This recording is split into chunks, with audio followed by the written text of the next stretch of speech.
You already know who it is. Chris Trips back with another video. Good afternoon, good evening, good morning, wherever you are. And I stumbled across this article in the BBC News. U.S. rules out federal vaccine passports. Now, music to the ears of some. Some aren't going to care. You know, just depends on your stance on getting this vaccine or not. Now, um, after I read this article, it kind of made me think about some of the conversations I've had with people that said, oh, I'm just going to take the vaccine so we can hurry up and get things back to normal. Some people I know, they had to take it because they're first responders and they kind of backed them up against the wall. Teachers own. Some people I've known, they've taken it also because of family and so forth. But there was this lingering conversation about if people were going to be able, especially people out of the United States, are going to be able to travel without having taken the vaccination and so forth. So when I went to this part right here where the White House press secretary Jen Psaki, she said that there will be no federal vaccinations database or a federal mandate requiring everyone to obtain a single vaccination credential.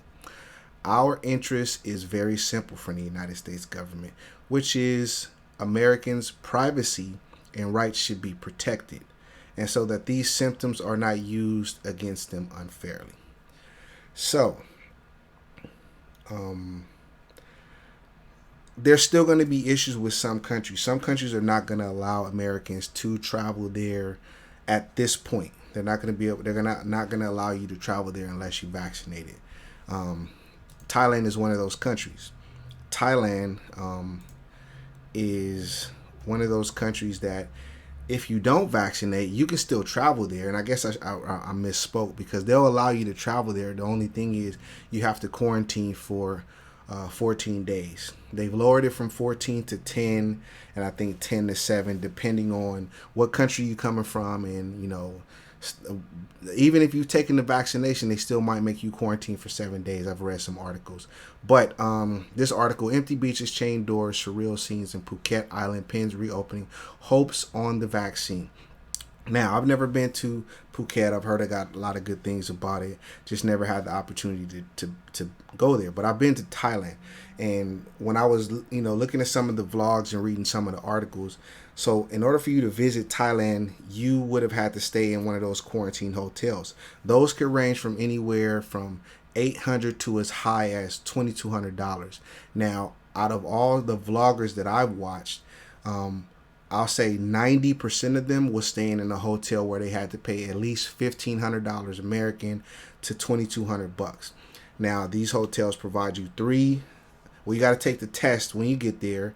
Then you get 3 meals a day and 45 minutes to an hour outside your bedroom every day. And I think you take the test, another test, right before you leave, and then they allow you in the country. They've lowered it, but still, if I'm going on vacation, I'm not trying to stay anywhere inside of a room, against my will for 14 days. Also, Thailand is also requiring you. There's this new insurance that you have to purchase as well. So not only do they want you to take the vaccination, but you still have to buy this insurance in order to get to their country if you don't want to do the whole quarantine thing. So if you don't take the vaccination, you can go. You have to stay in a quarantine hotel for 14 days. You still have to buy that insurance that they're offering in order to enter. It's like one of the requirements now. It's almost like how the Brazilian visa used to have the visa in order to get to the country. It's like now, in order for you to get to Thailand, you have to have this insurance as well. So you don't have to take the vaccination, you'll have to quarantine. But if you do take the vaccination, you won't have to quarantine. But both ways, with or without the vaccination, you still have to buy that insurance in order to get into Thailand. Brazil, on the other hand, now I stumbled across this article when they were saying that Brazil had just had its highest daily COVID death toll, but Bolsonaro is ignoring calls for a lockdown. Now, something very interesting that was mentioned in here. I'm going to read this and I want to see if you guys can notice it. Okay, Rio de Janeiro. Brazilian President Jair Bolsonaro said on Wednesday there would be no national lockdown. ignoring growing calls from health experts a day after the nation saw its highest number of COVID 19 deaths in 24 hours since the pandemic began. Now, this second paragraph, I want you to pay attention. Right here it says COVID 19 deaths in 24 hours. Highest number of COVID 19 deaths, right? Second paragraph. Brazil's health ministry registered 4,191 deaths on Tuesday. Yeah, deaths. Were those all COVID deaths, or were they deaths that was incorporated with other illnesses and stuff like that, and they're just trying to do this to raise the amount of numbers? I don't know. And I kind of believe this is the reason why the president is kind of pushing back. Because here, I'm reading it. Why did they say COVID deaths up here? And then here is just 4,000 deaths. So, again, I might be reaching, but at the end of the day, it seems to me like maybe not all of them are COVID deaths, but they're trying to make it seem like it's COVID deaths. I don't know the reasoning behind it. I know there's a lot of conspiracy theorists that will say, it's not an issue, or yes, COVID deaths, or it was a misprint, or maybe they purposely left it out for journaling purposes. I don't know, but I know his opponents are demanding stricter measures to slow down the spread of the virus.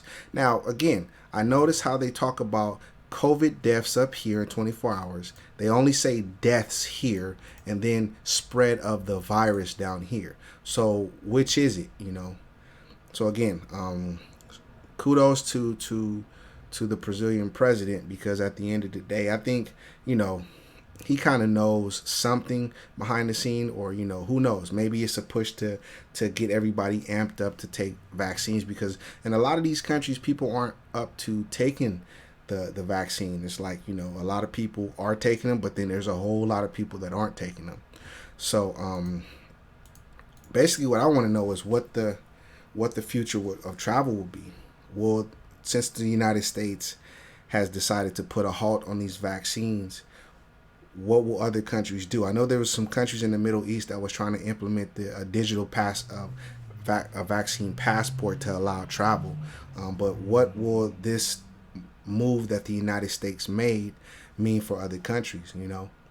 Will other countries kind of follow along, or will they maybe force the United States to kind of change on what they said and so forth? Who knows? You know what I'm saying? For me, when I first read that article, that was music to my ears. I'm not really up for taking the vaccine. I'll wait to see what's going on. Now, if they make it a requirement to where you can't literally move, you can't go to the store, can't, go anywhere or anything, leave out the house without taking this vaccination, then I'll go ahead and revisit that at that time. But for me, I'm not in a rush to take the vaccine and so forth. What will you do? I don't have an issue with taking the COVID-19 test prior to flying out the country. I even think 72 hours, that leaves rooms for a lot of stuff to happen. I would say, now they have it in place where you can take the test and get the results in a matter of hours. So I would say maybe require it to where you have to take the test, that same day before you get on the plane. But then that kind of opens up. If you take the test in 5 hours before, you still can contract it, within that 5 hours before you get on the plane. So there's a lot of things in place and reasoning behind that you still might be able to contract COVID, and so forth. But at the end of the day, I'd be open to testing before getting on the plane. I think, that's something that I'm volunteering to do. I'll pay the money however it costs. It's just an added expense to your upcoming trip and so forth. And then, at least I'm making a decision on what I'm doing or what it is. I'm not being forced to take this vaccination that I don't know too much about before I get on this plane to go somewhere. And then I just heard, in conclusion, I just heard it was a lady that took the Johnson & Johnson vaccine, and then 3 weeks later she ended up contracting COVID. Go figure. So I don't know. Like I said, that opens up a whole different conversation. There's a lot to unbox. You know what I'm saying? But at the end of the day, if we're taking this shot to prevent it, and then you still can catch it, why are we taking it? That's it for this video. You already know who this is. Chris Trips signing out. You guys be safe in your future travels.